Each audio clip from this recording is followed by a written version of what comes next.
Good morning, everyone. Today, we are going to present a role play about marketing negotiation. We will show you how the farmer, buyer, and trader come to an agreement regarding the price, quantity of products, and delivery schedule. So, farmer si Aling Corazon, trader and middleman si Madam Ninya, wholesaler, Michelle, the retailer si Madam Chirian, the customer si Madam Josephine.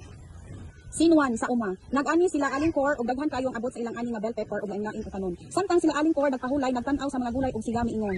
Hi, kanindot sa akong mga ani karon. Ulag, green ug yellow ang mga bird pepper. Tanan pagyud dagahan og ang mga utanon. Presko kaayo pero karon kinahanglan ani siya mabaligya dayon para dili malaya. Wala magdugay si trader ning abot. Maayong buntag Aling Corazon. Wow, nindot kaayo tan-awon ang imong mga ani nga mga bell peppers. Dagko kaayo og mga bunga. Kunin, maayo, tubig og abono karon. Nangita man pud ko og mupalit ning akong mga presko nga mga gulay. Mauna nga ako diri karon, andam ko mapalitanan ani nimo ang bell peppers, eggplants, okra ug kamatis. Ang presyo ani saktuhon nako aron ganahan ka mo-supply nako kanunay. Sige, pwede kaayo basta magkasinabtan ta sa presyo. Ani ang ako apod, kinahanglan ni ma-discuss dayon kay dali ra kaayo ni malaya og mga utanon. Sige, iluod na ni nato dayon mintras presko pa ni ang imong mga abot sa ani ug presko pa kaayo ni inig-abot dito sa merkado. Sige, Madam Nina. Nagkita si Madam Ninya ug si Madam Michelle sa public market. Kayong adlaw nimo diha, Mrs. Michelle? Na ako'y daghang dala ng mga presko ng mga bell peppers ug lain-lain nga klase ng mga utanon. Gikan gyud ni sa umahan ilabi na ni ako ang mga bell pepper adunay pula, verde ug yellow. Tanan na dagko kagyud kaayo nga mga bunga. Pwede ba Madam Nin? Tagpila man ni karon. Daghan man gud ko kinahanglan kay daghan man gud nag-order nako nga mga restaurant, grocery ug aduna kay mga suki nga ginagmay.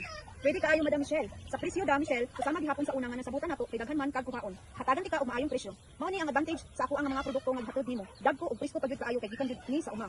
Sige, kuhaon nako tanan Madam Nin. Kay ako man ni akod ug ibaligya sa mga retailers ug sa uban pang tindahan ug mga customers. Dako man akong kuhunan so dako sa akong kinahanglanon para mapuno akong stock room. Sige Madam Michelle, amo ana ning hapwaon. Sige, salamat kaayo Madam Nin sa imong mga presko nga mga gulay. Store si Madam Charian na malit sa iyahang tindahan. Madam Michelle, atabi ko tulo ka kilo nga bell pepper, kanang pula ug verde lang tag isa ka kilo sa sayote ug karot.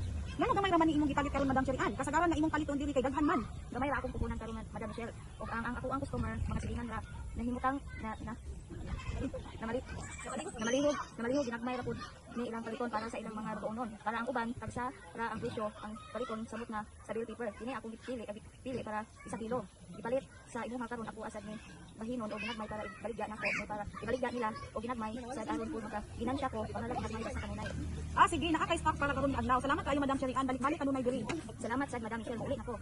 Customer, miadto si Mrs. Josephine sa tindahan ni Madam Cherian. Ayo, Madam Che, papalit ako og duha ka piraso nga pula nga bell peppers ug tag-usa ka cabbage ug karot. Madam Che, sakto na ba ni isagol sa akong lutoon nga chop choy ug chicken fillet?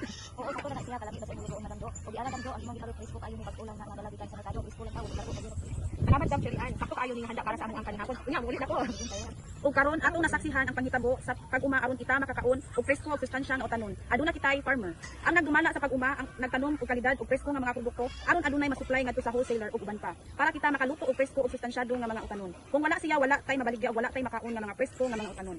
Ang traderman or middleman, ang bridge or tulay tali sa uma ug sa syudad. Siya ang mukalit sa mga produkto sa farmer ug i-transport kini paingon sa merkado. Siguraduon niya ang presko ug dali ra makaabot ang mga utanon.